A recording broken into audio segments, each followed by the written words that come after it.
là đến nấu à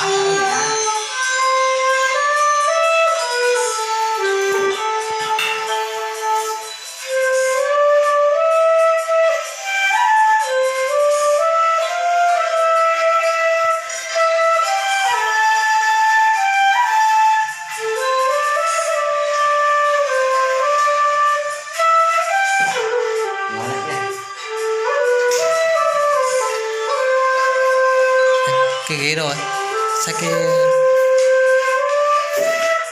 đưa đây rồi nhé.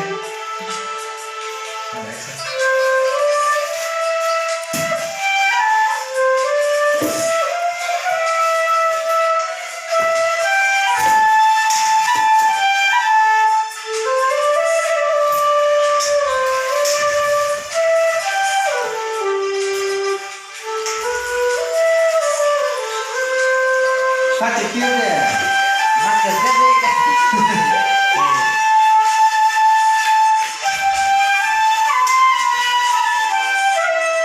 phải bỏ máy phải thôi thôi máy này máy pin này cái máy là đủ có nghe đỡ giọng nữ này không đấy phải đi uống cà phê nữa. Ngon luôn.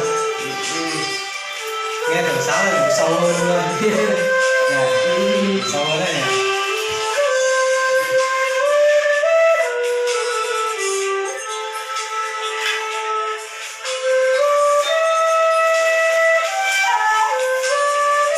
nổi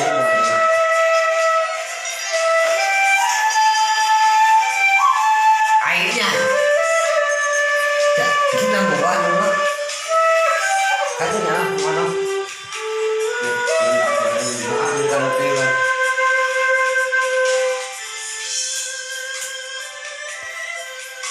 tặng thường tặng hoa luôn đi còn thế nào nữa ô kém mẹ yêu thế lần đội này đạt rồi làm lại không vấn đề nuôi Ê,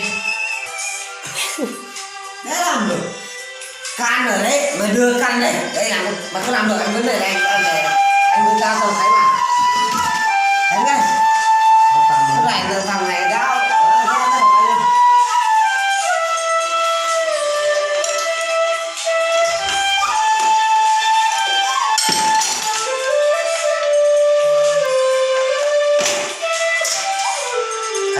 em làm vấn đề đây ôi, tặng hoa mà chúng tôi ở đâu nó cựa nhau thế nhỉ? Bỏ món này đi.